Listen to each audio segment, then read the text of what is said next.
Kin Live, magazine proche de Kinois. Kin Live, la vie à Kin. Matonda osala la confiance à magazine proche de Kinois Kin Live Pepe Sabino Bansango ya vie province ya Kinshasa ya mikolo nyonso zinga ya échangeur makadam et bukani moyen bakumbi batambola lolenge longo bani ezalité babwa kimbela na tina ete bakonzi ya vie province ya Kinshasa basala quelque chose pambate esika wana ezali place touristique pe ebombi histoire munene ya mboka République démocratique du Congo à travers monument ya Patrice Emery Lumumba. Si ma cobette à 24 communes à la seconde, toi, quand on peut se la bino maïman, surtout quand on a qui n'a pas ignorance à la tête. Moko na moko ya évolution ya ville province ya Kinshasa, de Tobi Kin Live, magazine proche de Kino. Kin Live, magazine proche de Kino. Kin Live, la vie à Kin.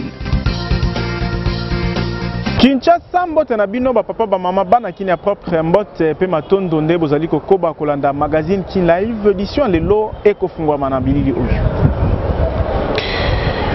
Rassemblement El Olengankoy bazalaki sensibiliser pour na mobiliser ba base na o Italie enrôlement ya lecteur pambate Joseph Olengankoy elongo na batuna ebanso balobi cap na ba élection pour na kopona ba konzi sika.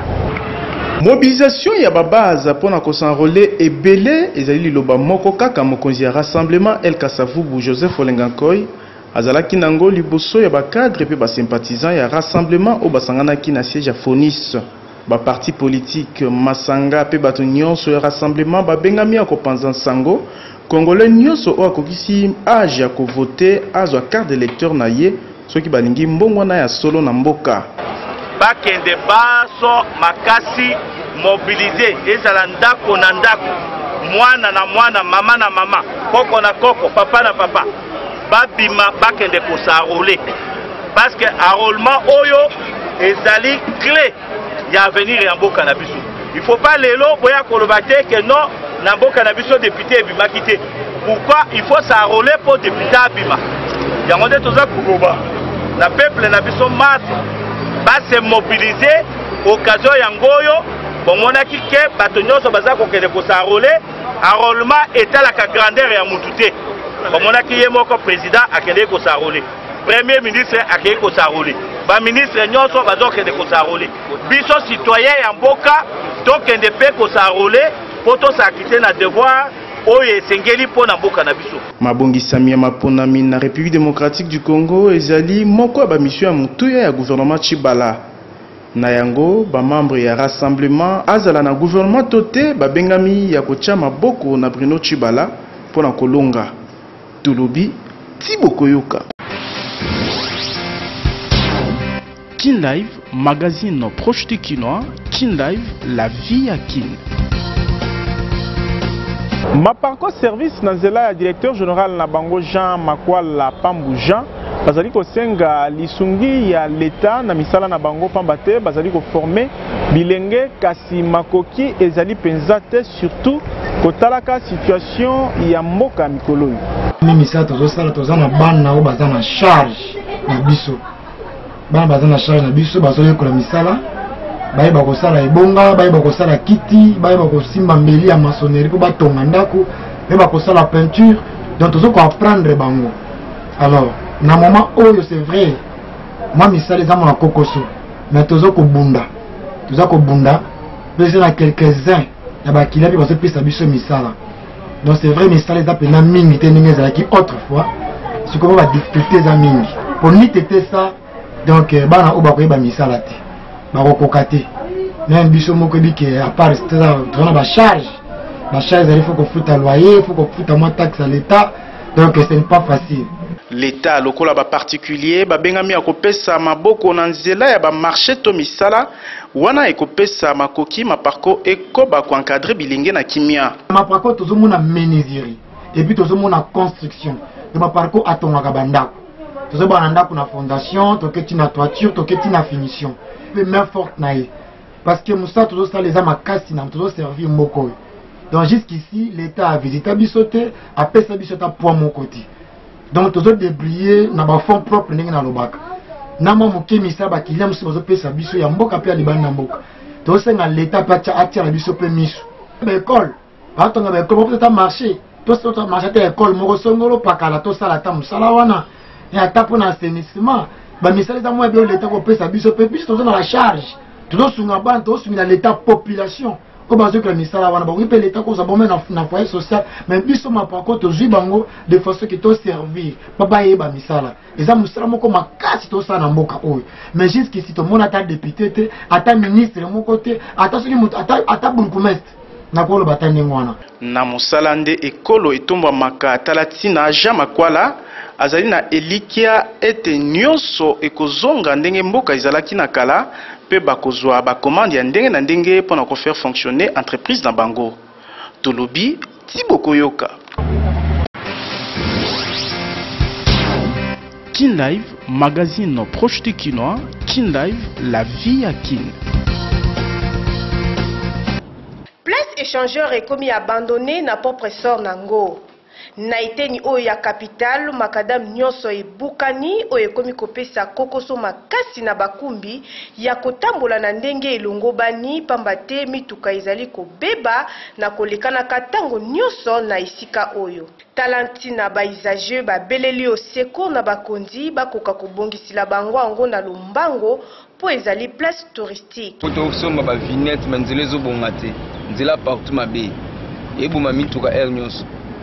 Pas une solution. Et chauffeur va bon ça nzela surtout nzela o bani na bani pas une solution.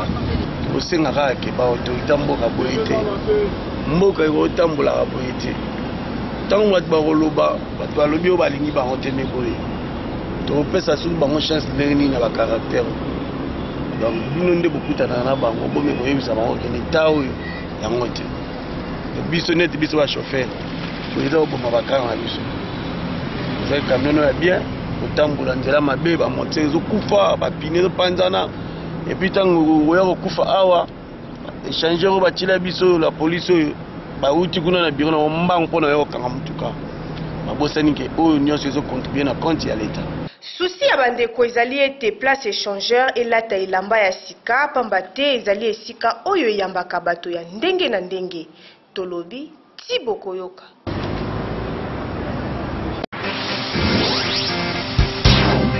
Kin Live, magazine proche du Kinois. Kin Live, la vie à Kin.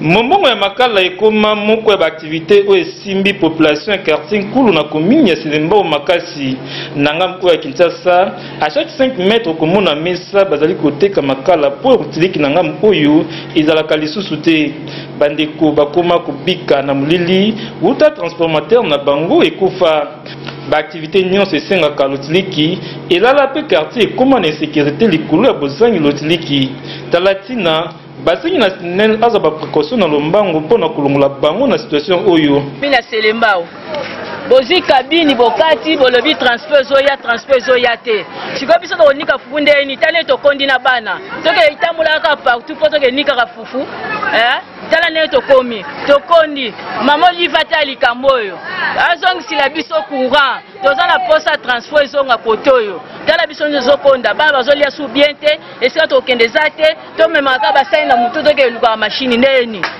lobala mamo liva bokisa ça abeti la biso makasi atini la biso transport ya awa ngamba courage n'est pas ça de tout vite possible alors je tiens à ce rapport et bomi ba activité dans la biso boutique ya baleka et baby ba courant ça les autres que côté insécurité lisusu na mulili wana ba tinel ba biso ba tuvanda ngo ba tikuna comme fait boye fo le so kita wani ni itinéraire nzila ibino ndeze elité donc ça vite possible pour l'activité kufi insécurité côté na quartier pour la manquement ya courant na côté insécurité baby sur biloko sokotia au mona ba leka ina crème baby ça veut dire une semaine to kende na ngo de jenge ko kapre courant sur sur mati courant papa to lembi mai kututokanga mai yango tobikelaka tolelaka na mai tokokanga mai ba 50 wana tokoteka siko tozoteka sute tozokanga su mai te kure ezate kure baby transport eziki oye baya kotalela biso ta transfert ngo ba changer ta transfert batie la biso courant kure ezate molili tokosala ndenge nini tobandi ete mbele ya bandeko ekozwa eyano na bakonzi ya SNEL pamba te na molili moye babika na kimia ezali te. Tolobi ti bokoyoka. Kin Live, magazine proche du Kinois. Kin Live, la vie à Kin. Malgré l'inauguration ya Wenza Kasa ikuna na njili kasi kino lelo bateka kanakati ya Wenzete balingi kokota na kati ya Wenze pamba te esalema po bateki baiba na koexploiter yango. Esali mikolo ebele uta ba inaugura marché Kasai na quartier 6 na commune ya Njili. Kasi kino lelo nanu bateki bazwi ndingisa te ya kokota na kati ya Wenze. Bazali koteka kaka na mabele pe na babalabala ya nzinga. Oyo ezali ko permettre bango te kosala ba activité na bango na kimia pamba te bazali kopota na mikolo nyonso na bavandi ya ngambu oyo. Yango basengi implication ya bakondi. Bon, marché ceci là déjà, bourgmestre peut y a déjà 4 riba et c'est ngaba maman faut bakota mais oui ba te soki ils ont un problème d'administration donc ni pour wenze kota te so ba syndicat so administration to ba il faut penser que les bosso wenze zala na kaka na katia bango ndi ba binisa ba maman pour batonga maman ba dimela libanda siko wenze tongami yo senga bango ba panza wenze kuna na libanda pour ba maman bakota awa mais bazo saela nzo banda esila na kokoloba 3 ans tuzo senga bakota nde wenze na kati wenze kota ke ba mama bateka place ya salite biso pe awa mu maison ngala bisana biso na ba moulin nde tuande ko sali biso enza kitoko yango eza kotonga masesila yi deja pour marabu bazel ba mama ko vanda likola ba mesa pamba po wenze kota rati. Bosinga ya bateki ezali ete bakonzi bakoka kokotisa bango na kati ya Wenze po bakoka koteka na kimia. Tolobi si bokoyoka. Kin Live, magazine proche du Kinois. Kin Live, la vie à Kin. Quartier Mukoko ezali moko ya ba quartier ya minene ya commune ya Kimbanteke pamba te ezali ko regrouper plus de 23 387 habitants kasi ezali ko faire face na ba difficulté ebele lokola bozangi mai lotiliki ya malunga pe banzela ya malamu ezalaka te. Na quartier oyo mai ya robinet etangaka lisusu te depuis batio ya régie des eaux etoboka.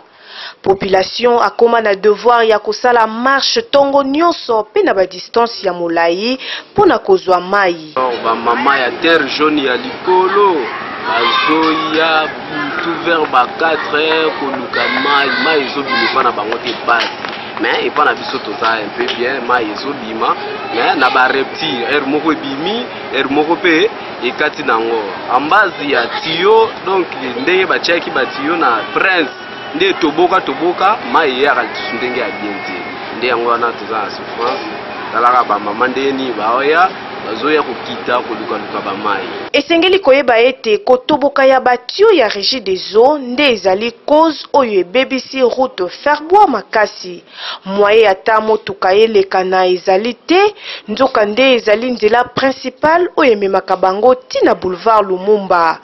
Population akomi konyokwama mpona kozwa transport eza na biso awa bamituka eleka lisusu te bato bazobanda makolo bandanda kute Pascal banzela wana ebebaki ndenge nini lere sinoa lere baye kotimula po batia batio ya traversal ya oyo ya minene wana yango omoni nzela ebebaki mena olie basilisa babongisa ndenge bakutaki bakamati nzela batiki ndenge wana.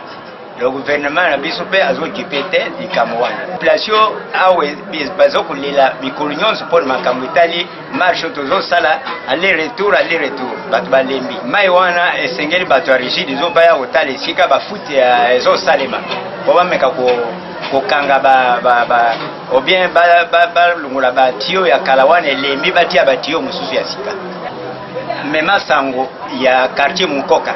En tout cas, bakunjome ko hôtel nzela ya Ferbois et bébé makasi. Bandeko bakoma kobika na ba condition ya boye wuta ngonga molai. Elikia na bango ezali na lisungi ya bakondi ya leta pamba te monyoko lieleki. Tolobi ti bokoyoka.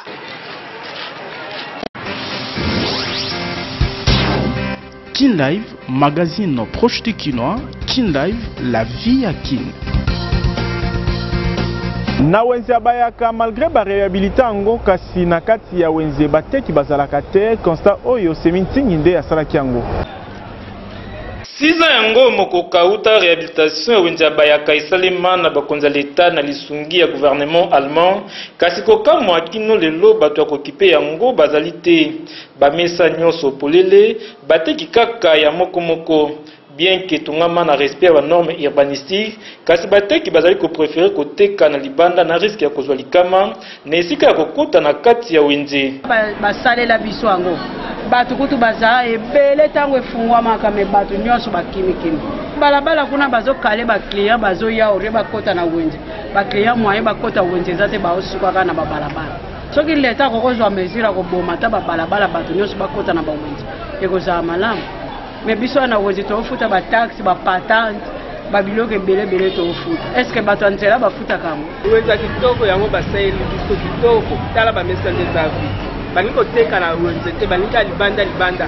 E ba on a libanda na lemsu mituka accident. Ba condamné na. Malamu wenza kitoko yango basali baya uteka na kati ya wenze ke bateka libanda na libanda. Libande za biente. Nangam na ye papa ngoma administrateur ya wenze ya bayaka nyonso oyo ezali likolo ya kowela bakilia ezali malade ba mama kusi partout basali ba mesa ba mama lingo teka na mesa te banga na mabele na babalabala pona nini bayamba ba client na babalabala orke biso to lingi biloko wana te nzako forcer bazonga na kati ya wenze bazonga na ba mesa basali sika wana basali ba bien wana pona bango l'état boy oteka biloko na mabele. Alors ba mama ne la police sikwa jwa musala na ye ya kubenga la balabala ni muna mtu ateka kana mesa na ye kila na ye mutako ya na mesa waza koleka na baba ko koleka te akokota kaka maladi oyo ezali presque na bawenze nyonso engumba Kinshasa na yango ezali kosenga implication ya bakonzi ya leta po bateki baba kokota na wenze tolobi ti bokoyoka. Kin Live, magazine proche de Kinois. Kin Live, la vie à Kin.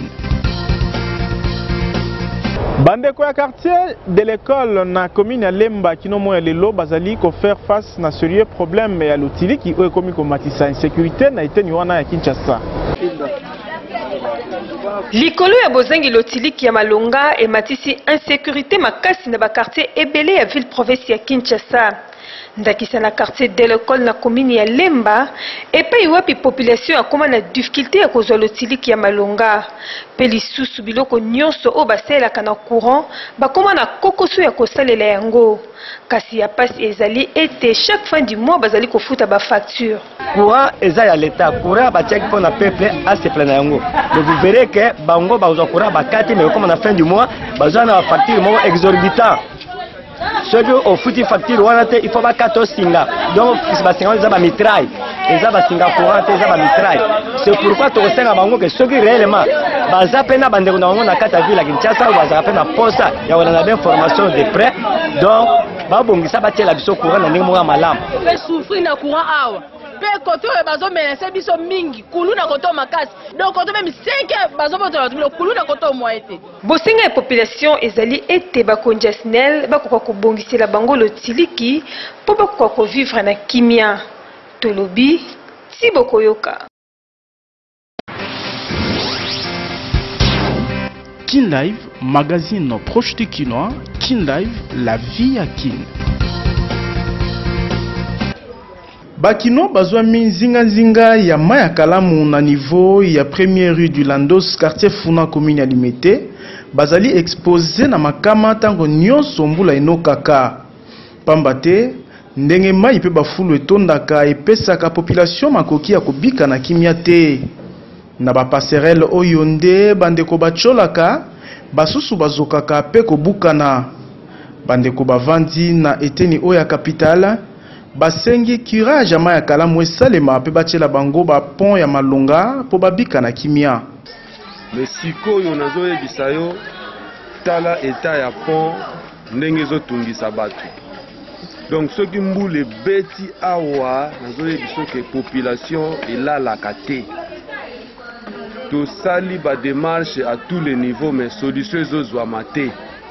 Donc toyebi te soki vraiment toza na gouvernement moko responsable na kati ya mboka oyo bazozela bato bakufa bongo baya koasiste bato baya kotala bayoka mbela ya population azosouffrir chaque fois mbula ekobeta awa donc ezalaka catastrophe moko ya kosakana te difficulté makasi eza na koyebisa bakonzi ezaka kipon eza ya kobukana so mbula enyuki awa donc mai evaporaka wana bafulu moya oleka lisusu ezalaka te emo mpe ekilibre ya bato bazozinda donc mpasi makasi message nanga ezaka soki bakonzi bakosepela bayoka biso mawa bayatela biso point ya bien mpo ezala sauve na bato il fallait bato babongisa yango mpo permettre bato kotraverse malamu mpona boye bazona bariske ebele surtout na bana mike tala nzanza wana ndenge ezali meme na yo mokolo kokora te koko na kati ya mayoke ezosenga bato ya bonne volonté babongisela biso nzela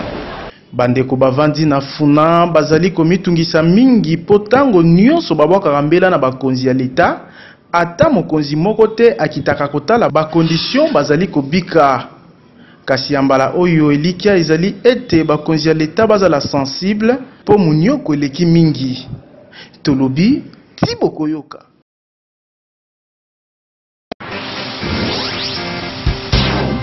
Kin Live, magazine proche de Kinois. Kin Live, la vie à Kin. Daring Club Motema Pembe a s'inclinaki liboso ya TP Mazembe na 4 buts à 3 ezalaki na cadre ya 8e journée ya playoff phase retour na stade de Martyrs. Après Nil, il y a un but partout contre Renaissance du Congo, puis défaite, il y a 1-0 contre Vita Club de Kinshasa. TP Mazembe a zongeli victoire Mukula Lobby lundi 29 mai. Nasta de Martyrs, Liboso et Daring Club Motema Pembe, jusqu'à-là, Zalaki invaincu. Na phase de playoff, Bakorbo et Lumbashi, Bazalaki, Batoyambo, a marqué 2 buts dans la réforme Kalaba na 10e minute, Peben Moulango na 19e minute. Reki Toulenginde Aibaki n'a marqué pour notre club Motema Pembe avant 6 minutes à mi-temps. Na retour ya pause, Daring Club Motema Pembe Aibaki Bongo n'a marqué 2 buts dans la Vini Bongongo na 66e minute, puis Jean-Marc Makous Mundele na 82e minute. Avant 4 minutes à fin à mat, TP Mazembe Aibaki n'a bakisa 2 buts dans la réforme Kalaba na 82e minute, puis Salif Koulibaly na 86e minute. Déception pour la Daring Men. Na match à lobby, na moni na ngai eza bitumba ko condamner te ko féliciter ko ka sote loko te équipe na biso to lingango ni to sa su makasi côté to wa fote zalaki to bonisa eza ngoli kama mabete boza bitumba wa l'équipe moninga na makasa bete likamuti biso ba imanie eza desi makasi na biso te za awa na na passe moko boya ko sakana te supporter moko te za passe wala mais tout le monde n'a pas battu. L'équipe est Kitoko. Entraîner un peu à Sel Moussa, n'a pas allé à changer. Il a bien à changer, il va jouer. Mais les gars qui bien, va jouer avec Batara, va forcer, va bien à Bango. Tous les petits marqués, 3 bien à Bissau, petit Kitoko. Va défenser, va mourir Bissau. Va défenser, va mourir de 3 minutes. Pour qu'il y ait un autre, pour bloquer le match. Mais il y a un match. À Bango, tout va gagner, va gagner, mais pour le match, on va finir pour la Bissau. Nzoka Nangambia Banaveya. Bango basepeli na défaite de Daring Club Motema Pembe. Match à l'objet total ça match moko na playoff match kitoko ya ngoa. Mais lokona za kanga vita bien na mona ke carpe le kaki ya Daring 17. Même to sala ke photo comme na 15 mais ça ke belé lokona le ngo mondam. To ko liteka photo pour ça to landa hier. Oya Imana en tout cas ce que moi j'ai constaté Imana a bien joué. Il lui manquait de finisseur. Mais n'a pas sa chance na Daring a forcé alors que va jouer mon attaquant à méchant on va continuer que non qui c'était donc attaquant a ko beta balle ba so ko beta ngo teta uzi kisi et ko ça le côté le club de Kinshasa TP Mazembe Lubumbashi bango bazali na 15 points Renaissance du Congo ye azali na 12 points Tolobi Thibaut Koyoka. Kin Live, magazine proche de Kinois. Kin Live, la vie à Kin. Tambola na mokilo mona makambo magazine proche de Kinois Kin Live mais ça bino ko sala ba découverte ya ndenge na ndenge lelo to ilisusu na bilili ya sika. Voilà. Il y a vu quoi?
Kin Live, magazine proche du Kinois. Kin Live, la vie à Kin. Bon mesana pe bokola ko tia commentaire na Kin Live ngonga bino sia ki benga ba voisin benga ba voisine parce que Mardoché Mbumbu de milengela ki poa se pesa bino bana Kina propre. Dandy fashion.